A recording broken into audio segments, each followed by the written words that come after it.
So next we are going to look at Gould 1982 with the study of bias in IQ testing. Now, disclaimer just quickly, it was not Gould who did this study that we're going to be looking at, it was actually a guy called Yerkes. Throughout this video, I'm going to talk about Yerkes' study and then I'll cover Gould's commentary at the end. So I will keep those separate in your mind just so that it keeps it clear that Gould's just doing an analysis of this. Most of Gould's analysis we can probably figure out ourselves. If you're a psychology student, you'll likely have made these criticisms along the way anyway, which is ideal. But anyway, going back, Gould is part of the individual differences area of psychology, so the same as Freud, Baron Cohen, and Hancock, who we'll get onto later. Um, it's probably the most varied area of psychology in terms of what it actually measures, but we'll get into it now. For the context, intelligence measuring is controversial, right? Like, nature versus nurture can affect outcomes. There's no real answer to the question of what intelligence is. Lots of things get classed under intelligence. There's academic, there's practical, there's all sorts of variations to what intelligence actually is. A guy called Binet used the Binet-Simon test in 1905, so this is proper early, to produce a mental age score used to find children who needed special education. So, not the most accurate back then, but it was a start at identifying intelligence sort of in a more scientific manner. Um, Hereditarians believe that IQ is fixed at birth and not flexible, as suggested by Binet. So that was part of Binet's thinking, was that as you grew older, you could improve your IQ, and that's the thing that this whole study is based around, is the concept of IQ, which is very flawed in its methodology, as we'll get into later and as we'll see. But yeah, it's based around sort of proving the idea of IQ and seeing if it's hereditary or not. So Yerkes in 1921 conducted mass testing of IQ, which Gould wanted to examine. So Gould again is our researcher doing criticism of the study. The actual study is Yerkes in 1921, just to reiterate that fact. So the aim of the aim of Gould's study was to reveal basic problems in attempts to measure intelligence by Yerkes. The aim of Yerkes' study was to devise a scientific way of testing en masse. So up to this point, you could do like individual IQ examinations. Takes a while. It's not, he wanted like a big spread version that you could do, and this was particularly potent due to the military aspect of it. They wanted to class people into different ranks, which is why it's like why this study's being done effectively. So the method, Yerkes had a sample of 1.75 million army recruits from army camps. That is the largest sample you will probably ever find, um, especially in A-level psychology OCR. This is huge. If the rest of the study was better, that'd be great. So it's an opportunity sample. It's the people that they are the army recruits. They have not signed up to the army to be part of this study. They have signed up to the army and they are being used by Yerkes in this study because they happen to be there. It was men, obviously, it's in the army in 1920s. It's going to be all males, and they were all adult ages and all over the USA. That's the other thing to bear in mind. This is a little ethnocentric. It's purely in the USA. This study is the American Army. Design and procedure. Yerkes gained permission from the government in order to do this. He collaborated with other hereditarians, such as Boring. I might have misread that. To create three types of individual, which is what they were looking at. There was number one, the Army Alpha, which was written for literate recruits, 8 sections. This is the test that you'll go through. The second test was Army Beta, which was written for those who couldn't read or write. If you had failed Army Alpha, you would go in and do the Army Beta. It was picture based. So you'd be shown the pictures, you'd identify like links between them or any patterns or stuff that was missing, stuff like that, effectively. And then below that, the number 3 was the individual examination. This is for those who failed the Army Beta, and your results of these tests would determine effectively your starting position in the army, the kind of opportunities that were available to you. They were all paper based, they took less than an hour. They were very rushed surroundings. It was quite intimidating as well, the people around you. They were sort of forcing you to get on with this. You completed your own paper, but it was in a group setting, sort of similar to how you do any sort of test in a classroom. And finishing in time was difficult, to be honest. Like, there were a lot of questions in that less than an hour amount of time, and many did not. The testers knew this, but they didn't say anything. So already we're seeing methodological issues with how this is being done. And that's going to be a flaw with just how many participants they have to get through. 1.75 million, to reiterate. That is ridiculous. Trying to manage all that is incredibly difficult. So the results from these tests were the average mental score of a white American man was 13 years old, which is quite low. And black men scored lower than white, as you might expect from biases at this time.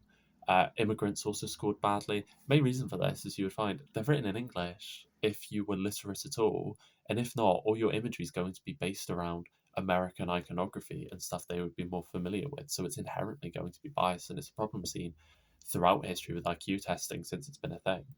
Um, Age 16 was the previous accepted average, even though they've just found that the average average white man was 13.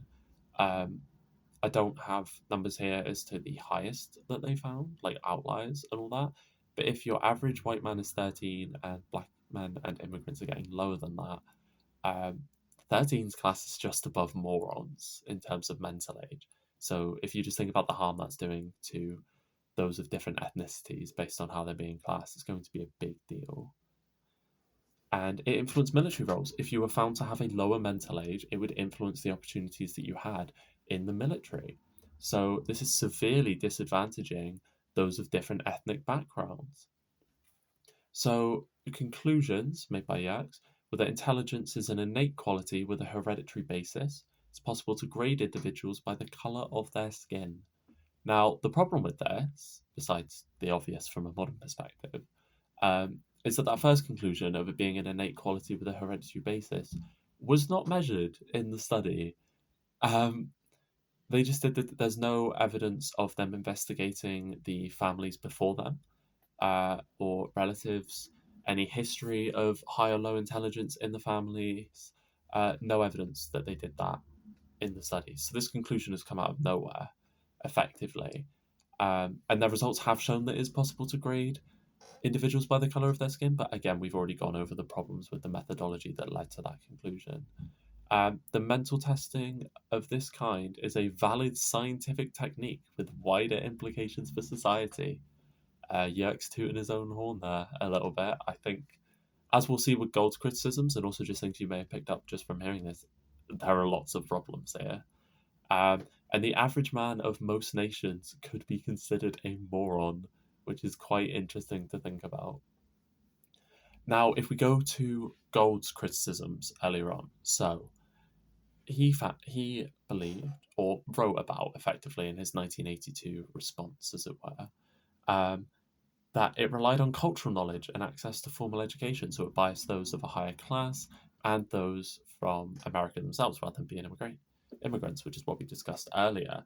There was inconsistent administration across camps. Some were rushing it, some were more intimidating with the area. As we've already talked about, it's not a welcoming position that they're in. They're going to be intimidated into doing this test. They're going to feel rushed, and the times and all that aren't going to be implemented uniformly across the country. Getting that consistent structure is really difficult. It's probably not going to happen, and it didn't.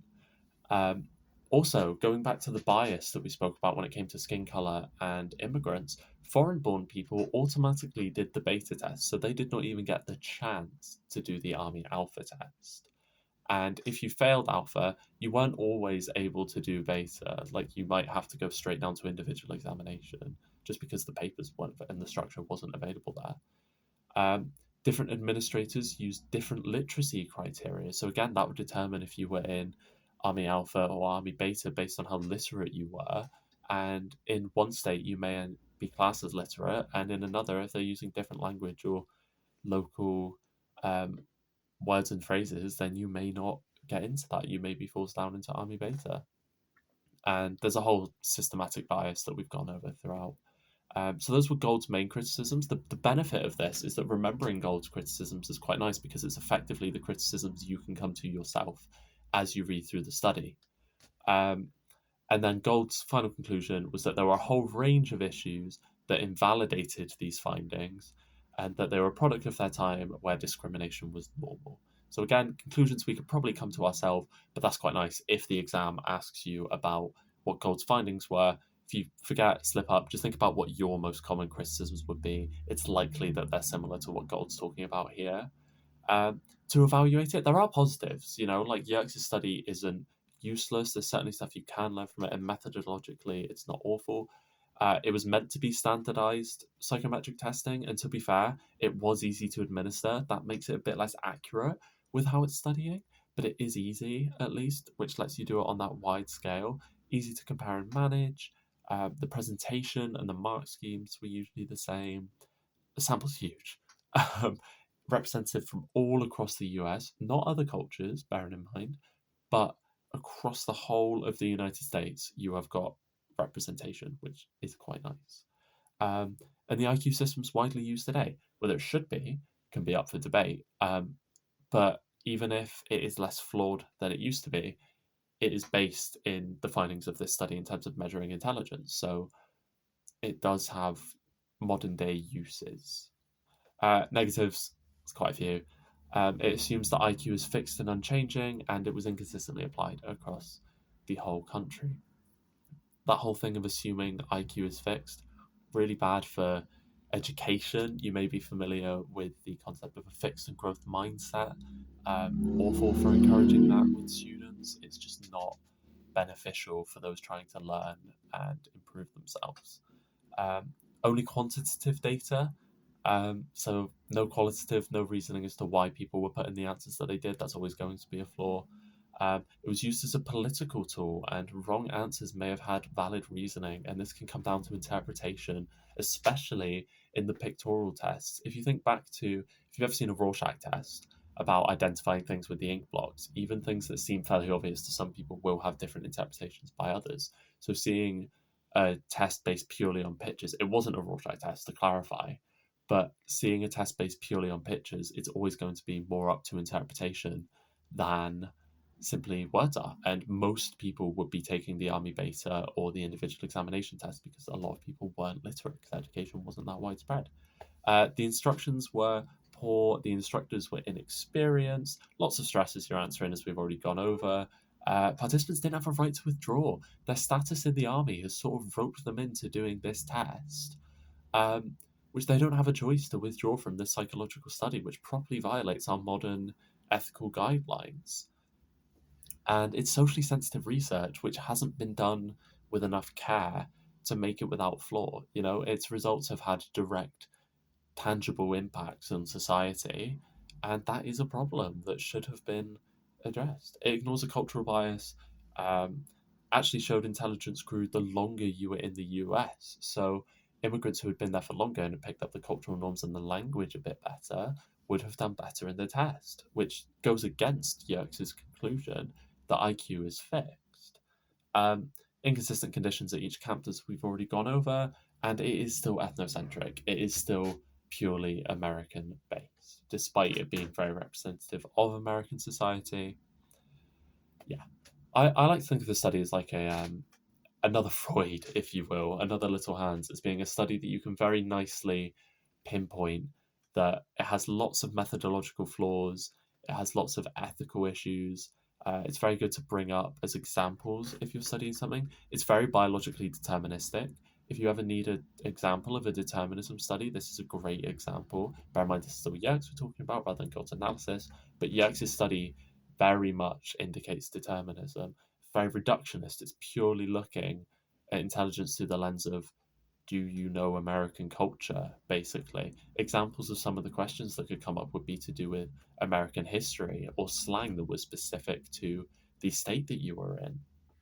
So it's very reductionist in what it's looking at. And in that same vein, it kind of supports the nature argument, right? Because it's saying that where you are born is going to add not just where you are born, but from birth, your IQ is set according to Yerkes' conclusion. The validity of that conclusion is highly questionable, but technically his conclusion does support the nature argument, so it's quite useful to do that. Brilliant to bring up in ethics and social sensitivity questions.